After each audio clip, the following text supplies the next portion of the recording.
Welcome to Seattle Public Utilities Ask Evelyn Live, where we answer your questions about recycling, compost, garbage, and other trashy topics. I'm your host, Becca Fong. And this week, we're taking you to the North Transfer Station with some know before you go tips for transfer station success. We've got Pat on site at the North Transfer Station to show us around. It is going to be a really super fun show. Of course, this show is run on your questions, so make sure that you send them to us on Facebook, Twitter, Instagram, or you can shoot us an email at askevelyn@seattle.gov. So, hey Pat. Hey Becca, how you doing? I'm doing great. So I was just telling folks to send us their questions, and you are on site because we get a ton of questions about harder to recycle items. That's right, we do. A lot of really great stuff we get can be recycled for free at the transfer station. That's right. So you're going to give us kind of the rundown of some of the really cool things. Sure. So, I'll start walking around here and give you a little tour of the place. All right, fantastic. North Transfer Station, we have two stations in Seattle. One is north here in the Wallingford, Fremont area. It's a great community area here where it's a beautiful day up here in Wallingford, Fremont. So nice. Inside the facility, there are multiple different containers and dumpsters and things that you can put your recyclables in, and we'll go through them step by step. Totally. So while you're kind of getting yourself ready, so what's really awesome at North Transfer, there are actually two buildings when you show up. As you drive in, the building that is to your right is the Recycle Center, and that's where you are now, right, Pat? That's right. I'm in the Recycle building, which is to your right when you show up. In here, you can recycle scrap metal. You can recycle your sharps, kind of some of the needles and other types of medical sharps that are an option here. They also have the car battery little bin here, or if you have a car battery or a boat battery, something like that, one of those larger batteries, they have a bin for that. Then they also have the small batteries here. Oh yeah, show us what all goes in the small battery bins. Let me see if I can do the reversal here, and I can show and tell exactly what these things are looking like for you. So yeah, you've got the special lithium batteries bin. You got the rechargeable batteries bin. As you can see, folks are bringing them in, all those wonderful batteries. And then, of course, alkaline batteries are also recyclable. So all three battery options are right there. Big sign that tells you what's up, all the oil. So over here you have the oil section where you have these bins are basically here for the oil filters, the canisters. And then these three tanks over here on the right, they just have three available to everyone. They are the motor oil, which is different than cooking oil, as we all know. So they do not collect cooking oil here at the station. They only collect the motor oil. Okay, cool. Well, that's awesome. They've got quite the setup there. I remember the days of changing my own oil. So I know a lot of you out there still do that. And I know you guys do it really well and protect our waters, but you can take your filters and your used oil there, which is fantastic. That's right. And then over on this side, there are other dumpsters for larger pieces of recyclables. You've got cardboard pieces that you can recycle, mixed paper, cans and bottles, glass, things of that nature as well are fully recyclable in this area. Okay, so say I've got like a ton of extra recyclables. I'm doing like a really big clean out at my house. I could bring some mixed recyclables there, some glass, some cardboard there as well. Okay. Same materials accepted in your home cart are accepted here in the large dumpster. And there's a customer over here unloading some scrap metal as we speak, so that's good. And then we also have, as you can see over my head here, the Goodwill box. And it looks like they're actually donating some stuff there maybe. Anyway, the Goodwill station is here. They don't take the large, configured furniture and whatnot here, but they do accept the typical housewares, clothing, things like that here via the Goodwill station. Totally. And just in general, I know that we've talked with Goodwill since the pandemic has started. A lot of folks have been kind of purging things that, even if you do have large furniture and you do want to take it to a Goodwill location, you want to make sure that you call ahead and make sure that they're accepting it. But it looks pretty sweet in there. So what I love about... what do we got? You know about this? This is the bicycle donation bin. So this is a partnership between one of our contracted haulers, Recology, and they provide collection of bicycles at both of our stations, actually. And those are taken to, I think, an organization called Bike Works. Well, they'll refurbish bikes that are savable, and then they recycle the other materials as needed. Absolutely. So I have both donated bikes, and I've also purchased bike parts from Bike Works. They do a great community service. They're all about kind of personal empowerment and community building through bicycles. So if you have an old bike, definitely bring it to one of our stations and it will get put to good use for sure. All So right. yeah, just showing you guys some of the signage and the things around here in the North Station's Recycle Center. And they're bringing in another scrap metal bin right now. So lots going on up here. Cool. Pat, I would love once they place that bin to have a quick look inside the metal bin Okay. because we get a lot of questions about that, right? So people are Yeah. like, what exactly counts as scrap metal? And I would love to give everybody a visual of like what exactly can go into that bin. That Yeah. would be really great if that's safe. You know, Well, I think so. this is a smaller bin here, but it's pretty big. It's pretty good size. Um, it's a bin that accepts all forms of scrap metal. There's also a scrap metal drop-off location over in the trash transfer station side, where Right. yard waste and large, loads of waste also are dropped off. But so the scrap metal bins, I'll move over there in a sec after the traffic dies down. But the idea is that everything from those little bits and small pieces of metal up to whatever will fit in that bin, I'm sure they'll accept in this area. The appliances go over across the way in the larger Right. facility. Yeah, absolutely. I think that's a really good point about the small bits. We definitely get a lot of questions about kind of small things like, parts of hinges and metal lids and things like that. You can collect them and bring them to drop off at our transfer stations in the metal bins. Because the reason we don't take them in the carts is that they fall through the collection equipment at the Yes. MRF. But Yeah. here, you can bring them straight to the bin and pick them up and take them to the recycler, which is fantastic. If you had So, a bunch of small pieces, it's also good to put them in a tin can and then crimp the can closed, so it won't spill out totally. when you drop off here. That's not for curbside. That's just for Yeah, self-haul options.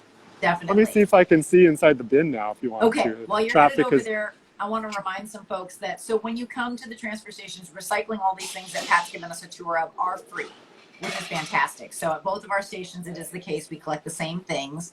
What's nice about here at North Transfer in the separate recycle center is that you do not have to weigh in through the scale house. You drive directly into the recycle hey, Bill. center and drop your material off. All right, that was a good sneak peek there, Pat. We saw some pretty big metal stuff in I there. know.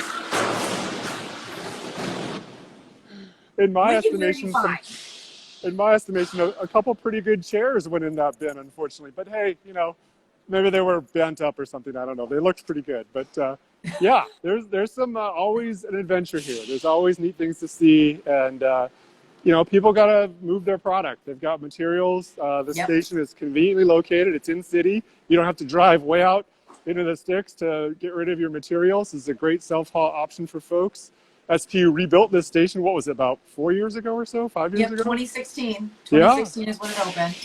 It's got all these wonderful features. Like we were talking, you want to go through a few of the features that Yeah, the facility has? absolutely. So it's been a transfer station for a long time. We redid it, we reopened it in December of 2016. It is a LEED Gold certified building. Right. What is pretty awesome is that site has been a public facility for over 100 years. And when this transfer station was rebuilt, there was one here for a very long time, since the 60s. And what we did was we made sure that we were as good of a neighbor as we could be, because directly across the street are single family homes. And when you drive by, it is quiet. It is, we contain the smells. It is not noisy. We have some really great features that are built in. One of my favorite that Pat's going to pan to, you can kind of see in the far reach of the view, is that big black band. I call it the stealth wall because all the sound is supposed to bounce out against it and come back into the station instead of going out into the neighborhood. So we have tried really, really hard to make sure that we kind of contain everything on our site, which is really good, whether it be sound, smells, traffic. So it's a really awesome facility. We also did a lot of improvements in the neighborhood. There's a play area up top when we kind of expanded, when we expanded some of the buildings and vacated a street. But you guys should actually visit. It is a transfer station worth a visit for sure if you are in the neighborhood. It is fantastic. So Well, it's this is a lot awesome. of There's fun. also, I like being on site, doing a remote thing here. This has I been a lot of know, fun. So we'll it's have to so do the fun. Thank you for taking South Station us. another time. Yeah, for sure. Absolutely. Hopefully once things open up, we also have a great viewing room that allows you to look down into the other building on the site, which is what we call the tipping building, because the trucks tip their loads onto the floor. And you can see all the trucks come and drop their loads. You see the yard waste. You see all the commercial traffic, all the collection trucks from your neighborhood. picking up garbage and yard waste and food waste and dropping them here to be transferred to their next location. Also, if you have those big appliances that we will recycle for a fee, like refrigerators, washers, dryers, if you have tires, clean wood, those items go to the tipping building. We do recycle them. That does cost a fee because they're so large. But it's such a great facility. And Yeah. if you've got really large stuff and you can make it to the stations, please come and visit us. We would love to have you. I think one thing that is worth mentioning, because we get a lot of questions about like this thing that can't go in my curbside bins, what do I do with it? Of course, come to our stations. If you can't make it, look us up. We talk a lot about special item pickup. That is such a fantastic, convenient service. So a lot of the stuff that we talked about today, you can get picked up through special item. But really quickly, I wanted to recap some of the stuff. So Pat, help me out if I missed something. Okay, Things so to some of the recycle. things, that's right. For it. Things to recycle at the transfer station. In this recycle building right here behind me, your used batteries. Okay, that's car batteries down to personal little tiny batteries, right? Your used oil, motor oil, that can go here with the filters as well. Any sharps, if you have needles, if you have someone in the family that uses a needle regularly and you have a collection of needles, you can drop them off here for free. There's also a recycle bin here for scrap metal in the recycle building. There's also a recycle bin over in the large facility for scrap metal as well. In here, of course, is the recyclables, the traditional recyclables, cans, bottles, tin, aluminum, plastic, glass, cardboard, mixed paper, all those blue bin materials can be brought here. If you have a whole bunch, maybe you had a big party or something like that, you can bring them here for self-haul, and it's free to pull into the station, use it, and then exit the facility. No need to go through the fare booth at all. You can just come and go through this side for free. That's pretty much it. The Goodwill station, I should highlight that again. The Goodwill station is a great option. It's very convenient to have all your materials that you know are recyclable or are reusable. You can bring them here. You can offer something to the Goodwill staff person who's here. They can assess it. If it's a scrap metal item, they're like, you know, it's not good enough for us, then you can just put it in the scrap metal bin. So those are kind of some nice like combo features that we offer here. Absolutely. So make sure that you check everything out. You know before you go, we've got these great services, but also look up the most current information at seattle.gov/transfer stations, and that will get you right to our pages for both North and South transfer. We'll tell you what we take, so you know before you go.